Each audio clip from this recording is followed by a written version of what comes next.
Oh my god, why are there 90 cats over There here? are so many here, I swear. Like, oh my normally god, when I pass cute. here, there's like 9 Literally? just chilling here. They'll Oh stare my at god, me. they're a whole gang. And even across there, there's like black ones. Cute. You're gonna move here now. Literally, why are they none by me? Oh, you're cute. In high school, I was on the varsity team. And we were like national champs. No big deal. It's like, what are you doing this weekend? And I was like, nothing. What's up, Kid Cudi? And he's like, well, I need a DJ. I'm playing this festival. Are you free? And I'm like, yep. I didn't even have to like really come out to my mom. She was like, I know you guys aren't just friends. And I was like, oh my god, you're right.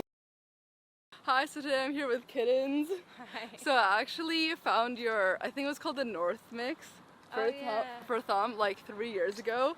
And I actually remember I was like, I don't know what I was doing. It was like some school trip and I was like hiking for like hours and that like got me through the whole hike. But I found that and then I found your stuff like since then. I've been listening to everything, so it's super cool that finally we could do this. You were born in LA, right? Yeah, I was born like 10 minutes out of downtown and just kind of been on a bunch of little pockets around LA my whole life. Were your parents born here or? No, my dad is from Iran. He immigrated here when he was like 18 for college, and then my mom is from the Bay Area, San Francisco. Somehow they've managed to make that work long enough to have me. So. Do you still have like family in Iran that you see or talk to them? No, they've all pretty much moved here. My dad actually just got home today from a trip to Iran. He goes. Oh wow. Yeah, he has to go like once a year just for random like business and family stuff. But my immediate family has all moved out here. Do you have some sort of still like connection to it, like culture or tradition? Oh yeah, big time. Culturally and like everything, I'm like super duper Persian. Oh wow. I learned Farsi before I learned English, and I only speak Farsi with my whole family. We do all the like Persian New Year and cultural traditional stuff, the food, everything. It's like my god, a big part of my life. Yeah. And when you were growing up, your mom took you to, was it like jazz festivals? Yeah, my mom's so cool. She just like has incredible taste in music and was always playing like the jazz and hip hop stations. And she would always go to this jazz festival every year. And I used to hate it at the time. I was like, I want to stay home. But I mean, now I can be like, yeah, I saw Erykah Badu when I was like, whatever, 1998, 1997, something like that. Didn't she, I read somewhere that she hung out with like Jimi Hendrix or something? Yeah, when she was young, because she would sneak out of the house and like put her blue jeans on and be all rebellious at the time and hung out with Jimi Hendrix, which like, what the hell? Wait, what did she do back then? She was like, I think she was still in high school at the time. She was young, like she shouldn't have been doing things. I forget the whole story, but I do remember. What's her main career then? Basically kind of like a nurse. She does like phlebotomy, like drawing people's blood and life insurance stuff, like random medical field. Yeah. Was your dad also like super into music when you were growing up? Not really. My dad was into like Persian music and like whatever was kind of on the radio, and so I definitely listened to a lot of more like Eastern ethnic type music, which had a big impact on me. Like, I don't know, just like Middle Eastern music's cool as fuck. So. He's a professor, right? Yeah. What did he, or does he teach now still? Yeah, he teaches. He runs like a bunch of different like Persian scholar foundations. That's so cool. He runs a whole engineering department at his university. Did they push you in like an academic way when you were growing up? Yeah, my dad did big time. My mom's always been supportive of like anything I want to do. She really was like the one putting me in dance classes and having me take music lessons and, you know, do karate, like whatever other activities that I like even showed any interest in. She was so supportive of it. And my dad was super about academia. It's just part of the culture, and he's a professor. Oh my god, why are there 90 cats over here? There are so many here, I swear. Like, normally when I pass here, there's like 9 just chilling here. They'll stare at me. They're a whole gang. And even across there's like black ones. Cute. You're gonna move here now. Literally, why are there none by me? Oh, you're cute. I don't know if you can see it. Your parents divorced, right? Mm-hmm. Did it affect, how old were you back then? Did it affect you? I was like 2.5 or 3. I was super young. And yeah, for sure. I mean, messy divorces always affect kids. But got over it. Yeah. How would you describe yourself growing up? Introverted, awkward, unsure of myself, quirky, kind of bratty, and eager to try everything. Do you think you've changed a lot since then? No. Same. Yeah. I'm a little bit more comfortable in my skin, obviously. Thankfully that comes with age. There's literally a million cats. Yeah, there's so many. They're sunbathing. They're always it's so staring at me. fucking cute. Yeah, I think I've definitely like gotten a lot more comfortable with who I am as a person and my beliefs and, you know, what I stand for and all of that good stuff. What kind of subjects were you into growing up? I was like 50-50. I was really good at like certain math type things. But then I really loved English. I really loved just like art, drawing, painting, dancing. I danced my whole life. Yeah, for dance, is that something that your mom initially put you into and then you started loving it a lot? Yeah, she put me in there when I was like super young. Wow. And it became a really big part of my life. And I think that's really why I like interact with music the way that I do. Just because like that was my favorite part of the day was going to dance class and like my teachers would always play different stuff when we were warming up. So I remember one of my one of my favorite classes, this woman would always play Janet Jackson If to warm up and I was like, oh my god, yes, getting my whole life. I love Janet. It was fun. But what type of dance did you do? You did like all sorts, right? Like ballet also? Like ballet, jazz, hip hop, contemporary, basically like everything except tap. Were you like competitive also, or? I did, I competed like with dance teams forever, and then in high school I was on the varsity team and we were like national champs and everything. But it was fun and it was a really like special part of my life. Did you see like a career in it that you want to do full time? Dance? No. No. But I don't know, I was never really like drawn to it as a career. And it's a hard career to get into and you know, it's like only for a certain number of years and you bust your ass. It's not, didn't seem that appealing to me. Yeah. After that you went to college, right? Yeah. What did you study? I studied business, which I got my bachelor's degree in, like business marketing, and I minored in women's studies and like feminist theory, queer theory type stuff. Were you always like into, I guess, like feminist stuff since like a young age? I mean, as soon as I started learning about it, I was like, I totally vibe with this, and I think just in educating myself and through life experience, I learned more about like how to be a better feminist / person, you know? Yeah. And how those things can help like everybody's life be better. So I really jived with that. For the business degree, is that something that you wanted yourself, or did your parents also like try to push you to get like a degree? I definitely wanted to go to college. I just like, I was DJing at the time already, but, or not through all of college, but I was doing makeup. Which I thought that was going to be my career. And then halfway through college I started DJing, and then I was like, I love this. But I always wanted to have like a plan B, and I felt like having an education was really important for me and my family, and it wouldn't hurt to understand how business works no matter what field I ended up in. So I figured it was helpful. How did you get into makeup actually? From dance, actually. Oh. Because I used to have to do like full-on dramatic stage makeup and Yeah. wear lashes, and you know, I loved it, and it was just like so fun for me. And that was also like creative outlet. I would just play with makeup all the time. Do you take courses for that, or do you just teach yourself? Just taught myself. That's really cool though. It's fun. For DJing, it was, you got like was it like turntables first, or just like how did you get into? Yeah, I got turntables. I got turntables and I got a mixer, and I had a friend who had some first, and I used to go to like Low End all the time, and so I was like, you know what, I just need to like do this. I really want to like actually try. And I was out at this club one night that sadly closed called the Crosby. And somebody was like, hey, I'm selling turntables, does anyone like know? And I'm like, I need to just do it. I need to just fucking do it.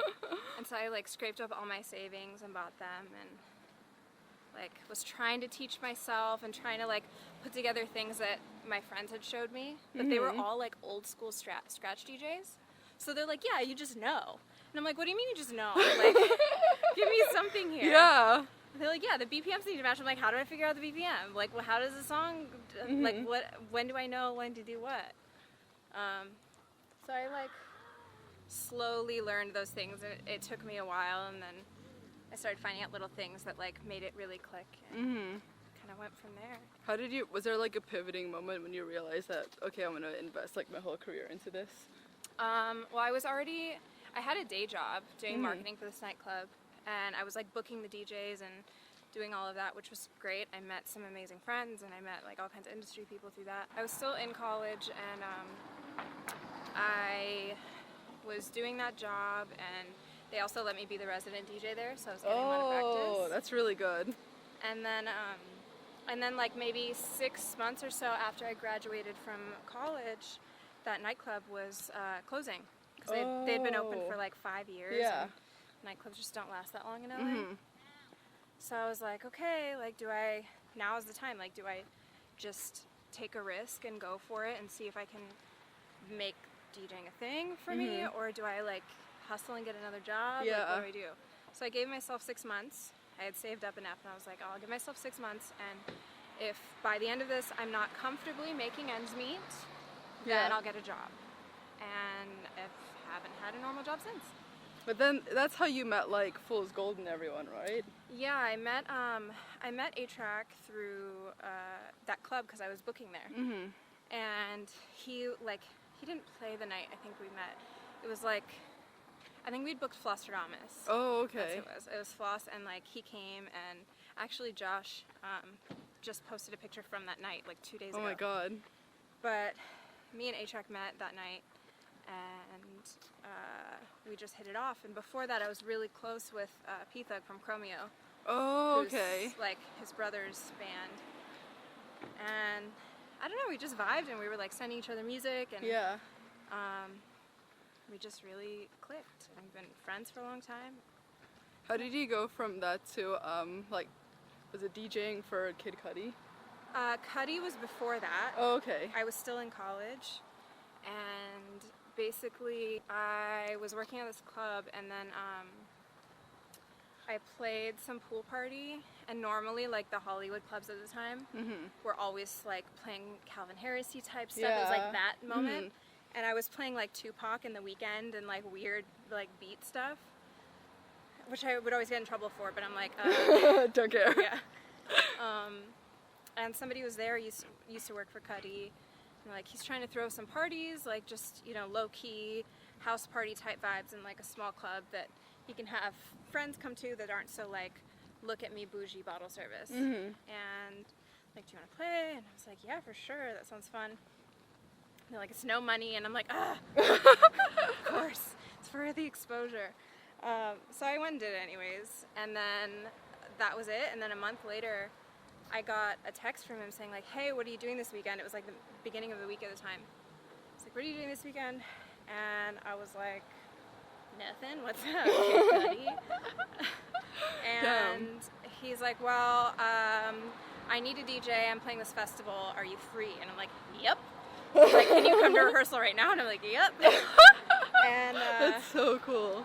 Yeah, and that was kind of like a trial thing.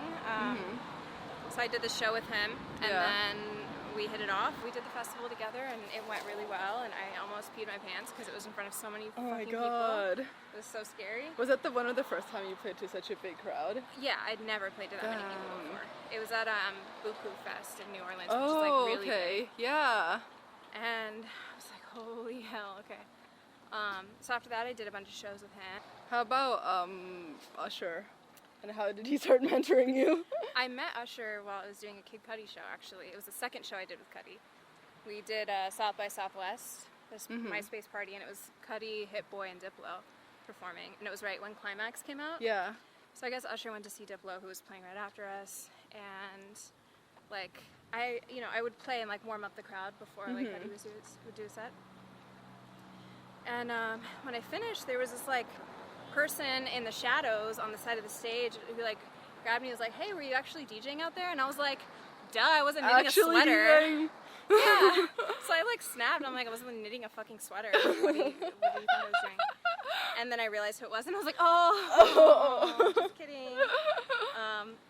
And you know, we hit it off and just like chatted about music for a second, exchanged numbers, and then he hit me and was like, "Hey, what are you doing later this week?" And I was like, I don't know, do you have a business opportunity? I was like very straightforward about it, and he's like, I'm having a party in Atlanta at my studio, will you come DJ? And I was like, for sure. Oh my god. And I went thinking it was going to be some like big actual event. Yeah. And so when I hit him on my way out there, I was like, so like what kind of party is this? Just so I can kind of like prepare. Yeah. And he's like, it's like, this is your chance, show me what you can do. And I was like, what? He's like, it's just going to be me and a few friends. And I was like, oh, okay. Then your stress level is like really high. Yeah, because I was like, what the hell does that mean? So it ended up being him, Jermaine Dupree, Brian Michael Cox, this other dude, Natural, who was his music director at the time, and like one other dude. And I literally just played music for them in the studio for like 3 hours. Do you remember what kind of music you played? Everything from like old school Atlanta hip hop to like old funk and soul, new beat shit, new like weird electronic stuff. I just kind of went all over, and I was trying to go for a like either you've never heard this before and you think it's tight, or like you're tripping out that I know what this is. Right, yeah. And after that he asked me to stay like another day, and he's like, I just like think you're great, I think you have a lot of potential, I want to help you. And that was that. We like stayed in touch, and I'd like go sit in the studio with him sometimes. I would send him like beats I was working on and ideas for stuff. And what do you think you've learned from him? a lot about how the industry works, because I mean, just seeing, you know, someone at his level and how things function in their life is really interesting.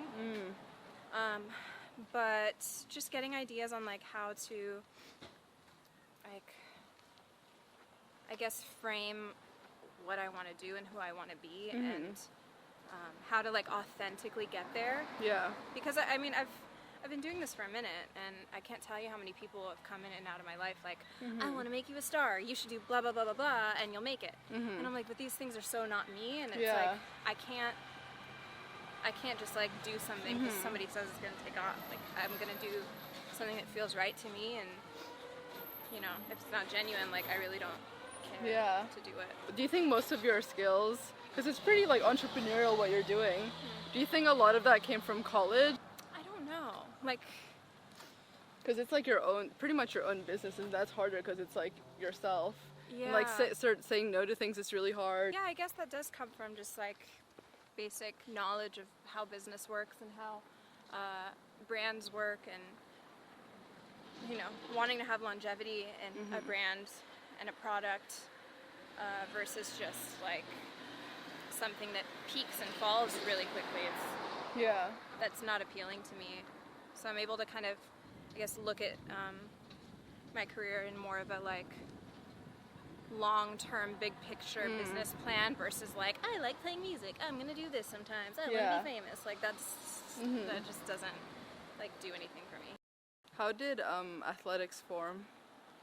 Prom night texted me and said, hey, do you want to be in the Beat Game Illuminati? And I was like, yeah. Pretty much that's it. Did you have like an idea or like vision for it? Yeah, like we all kind of just liked playing the same music already, and we were already friends, and we all sort of dressed the same. Yeah. So it just kind of organically was like a thing. Where did you see it potentially like doing, or did you have a certain plan? We didn't really have a plan. It was just kind of like we all like a lot of the same stuff, and I don't know. We just kind of went with it, and it sort of just like unfolded its own way. And anytime we have like fun ideas for things to do together, we do it. It's like no pressure and fun. For your DJ workshops, how long have you been doing that now? I did my first couple of like all-girl classes a few years ago, because at the time I needed extra money, and also I was just like, oh my god, look, a kitten. That's small. really small. Yeah, I just was like, this is something that is, you know, helpful to other people, and like I can, you know, make some extra cash, and it's something that I wish I had access to at the time. Yeah. And then I got like, you know, just kind of busy, and then this last year I've been really wanting to actually give back and start doing those again. But before I was doing full like 8-week course. Oh wow. Stuff, so it took a lot of energy and Yeah. time. And at this point I'm like, you know, I want to help people. I want to give people access to education and to like learning a new skill, and give them some insight on what it's like being a girl in this part of the industry, and at the same time I just get to like raise money and resources for charities. Yeah. So it's like, What kind of advice do you normally give them for like a girl trying to break into industry? don't play into like stereotypes. I think that's such a thing. I definitely I had a girl in the class saying she was dating this guy, or she was talking to this guy who was like teaching her how to DJ. He's like, yeah, you have to tell people you're dating me or else they won't take you seriously. And I was like, no, exactly. I think that's the opposite. Yeah, for I was like, sure. don't do that. Don't do that. And just giving them like a heads up, like, hey, you're probably gonna face people doing these things to you, promoters saying this, you know, other people in the industry saying X, Y, and Z, and like, this is how you should approach it. You should always demand respect. You should always be respectable. You should always expect to have to do, you know, at least twice as much of the work, and really prove yourself, or else you're gonna get questioned. And at that point, you'll still get questioned. Yeah. And you have to be okay dealing with that. Yeah. Because it comes with the territory.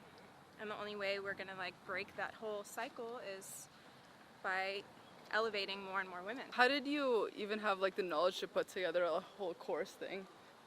Did your dad help you at all? Like No, but I think my dad's teaching skills rubbed off on me or something. I don't know. I've always That's loved, like, it's not easy to put together a whole course and prepare every lesson, and like, that's pretty intense. Yeah, I put together a whole curriculum. So my dad was pretty proud of that part. Oh. But I just thought about like the essentials and things that I thought were really important, and I hosted the first one at Scratch Academy, and they already have like a DJ 101 type course, so I sort of like checked my stuff with how their run of show kind of goes. Yeah. And was like, okay, I think this is more important here, or like we should touch on this, or we don't really need to worry about that. And I mean, I know all of the ins and outs of it, so I don't really have to like memorize things. I just kind of talk. But I saw your tweet. You came out like, was it 10 years ago or 12. 12 years ago. Yeah. Damn. Been a minute. What was that like? Were your parents like, I don't know, like Persian parents? Well, my mom was cool. My mom is not Persian. She was cool. She just didn't like the girl I was dating because she was like much older than me. Yeah. And I didn't even have to like really come out to my mom. She was like, I know you guys aren't just friends. And I was like, oh my god, you're right. How old were you back then? I was 15. Wow, yeah. And so she found out, and like, she was more so concerned about me being okay versus like, this is wrong.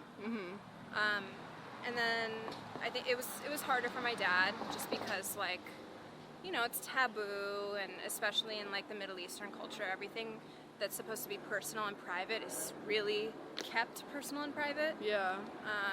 And, you know, like Islam and people who are like from very religious cultures aren't that excited about their kids being gay. But he's been amazing about it, and my whole family has just been so great. I'm so thankful that they've come around to the idea and still love me. Yeah. You know? And I saw like this other tweet, I can't remember exactly, but it was like something about like, I'll put it here, but like stereotypes with like how you're, like you dress really feminine and people are like, what, like you're lesbian, like they can't tell. Yeah, it's a thing. I definitely like, I feel like I obviously present like more feminine, but then I like wear a lot of men's clothing at the same time. Yeah. But then I feel like everything about my personality and everything I do is really about finding balance between things. So like whether the music I play or like my energy or how I dress. There's always this like balance between, you know, masculine and feminine, or like dark and light, or whatever extremes. I like to maintain as much privacy as possible because I feel like relationships are already hard. Yeah. And when other people feel like they're involved in it and have a lot of room to speculate, there's more pressure on things. Yeah. But at the same time, I'm like, how many lesbian couples are there, or lesbians in general, in the media are there that can be role models? There really aren't any. That's really true. We have Ellen and like Rosie O'Donnell. Yeah. You know, like there aren't any people from my generation as much. Yeah. And there's definitely not many like non-white women. There's definitely not many like, I don't know, girls that are outside of a like stereotypical mold. And and if me being out, or me and my relationship being in like some kind of more visible way helps other people who are trying to figure out who they are and feel okay, then, you know, I'll deal with the drama that comes with that. Have you felt like you had a different voice since then, like spreading about these issues, or did you always like try as much as you can? Yeah, I've always been really outspoken, and I'm super comfortable in my identity and my skin about it, so it's not like weird. And there's always like people who have terrible, hateful things to say. There's a lot of mean people in the world. Yeah. But it doesn't bother me. I'm like, I know I'm a good person. And I'm not doing anything wrong. So someone can talk all the shit they want. It doesn't really bother me. Or what would you tell your older self when you first started music and everything? My younger self? Oh, sorry, your younger self. To not be so scared and to take risks sooner. Last question. What do you want to be remembered for? Empowering women and spreading positivity and awareness. Oh, thank you so much. I love that. Bye.